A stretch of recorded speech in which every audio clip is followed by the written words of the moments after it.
Did you know that Michael Brecker used to practice the phone book?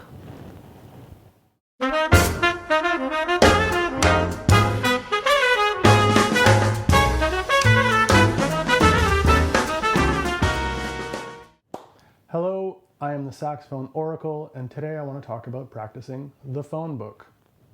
Now, I know many of you have never seen a phone book, I'm sure, but what it is, anyway, when I was a kid and learning saxophone, Michael Brecker was the be-all, end-all of the saxophone technique. And so it was always the rumor, hey, did you know that Michael Brecker was practicing the phone book every day?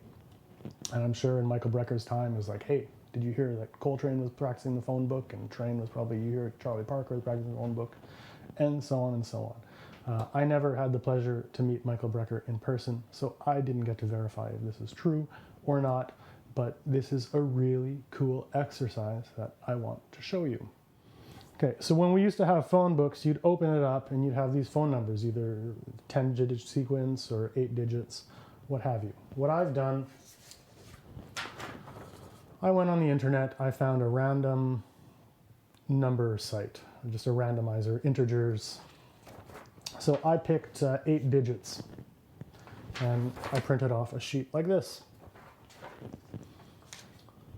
So why is this a great exercise?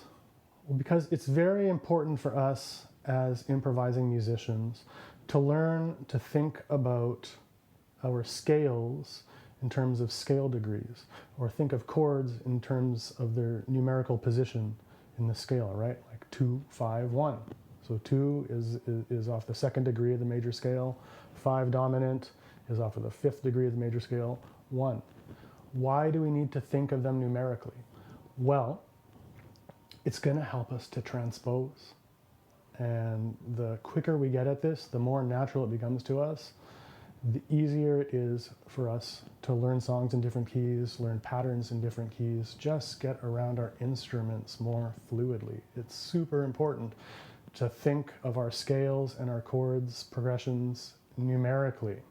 Okay, so we all know scale degrees. 1, 2, 3, 4, 5, 6, 7, 8 is the octave. In jazz, we have the extensions, 9, 11, 13. So the number 9, that's the 2nd scale degree above the octave. For the purposes of this exercise, we have the 0. So I'm going to assign that 10. So the 3rd scale degree above the octave. So this is super useful. Again, we're going to get a much deeper understanding of the theory behind music. We're going to get a much deeper relationship with our scales, how well we know our scales, our chords. It's going to allow us to transpose more easily. And if you think you know your F sharp major scale, well, try and do it this way with random numbers coming at you. We're going to see how well you really know what is the 6th scale degree, what is the 3rd, etc. This is super useful as improvising musicians because we have to know these things inside and out, like instantly. We can't be thinking of what's the 3rd of a chord or what's the 5th of a chord or the 7th or the flat 9. So this is a really great exercise to help us develop this skill, this deeper knowledge of our scales. So now I'm going to demonstrate this.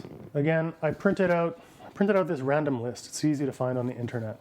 And we're just assigning the scale degrees. So for this example, I'm going to start with the F major scale, and I'm going to play through it.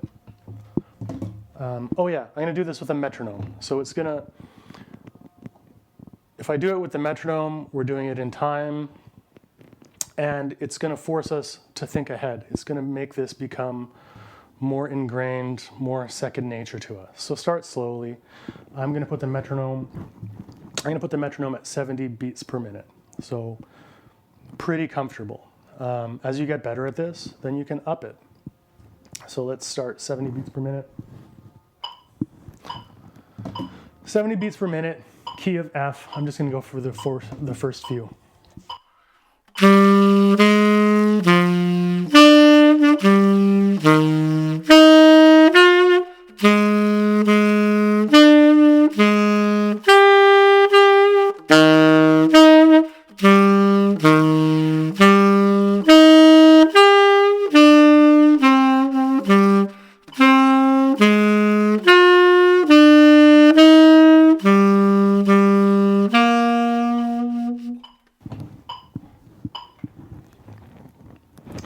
right?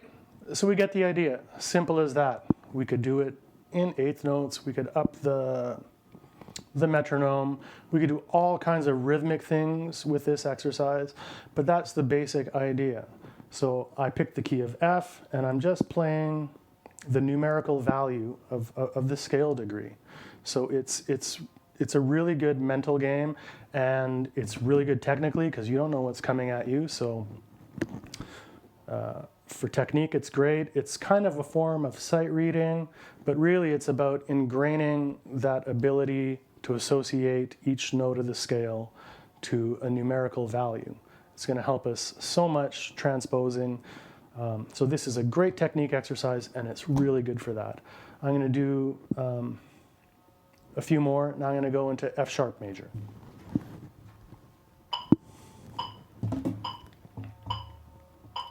Where was I?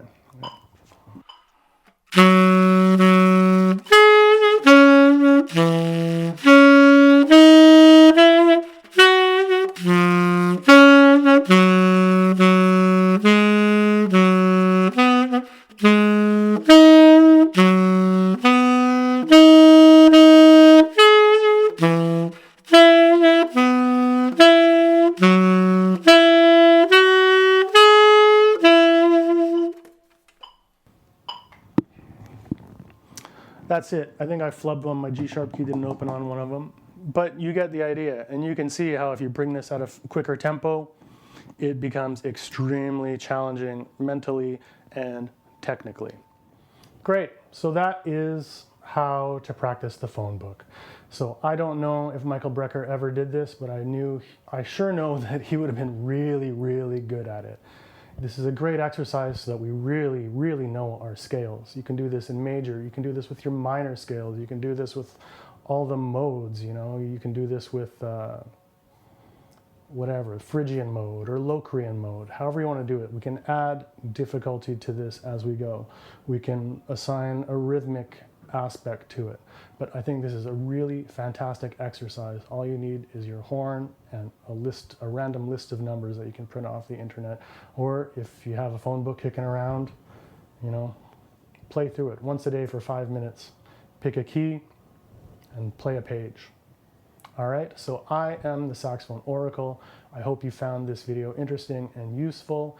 If you have any questions or comments, let me know below. If you've tried this exercise, let me know. Send me an email if you have anything you'd like me to address in future videos. I would love to hear from you. So please remember to like, share, and subscribe, and happy practicing. Bye for now.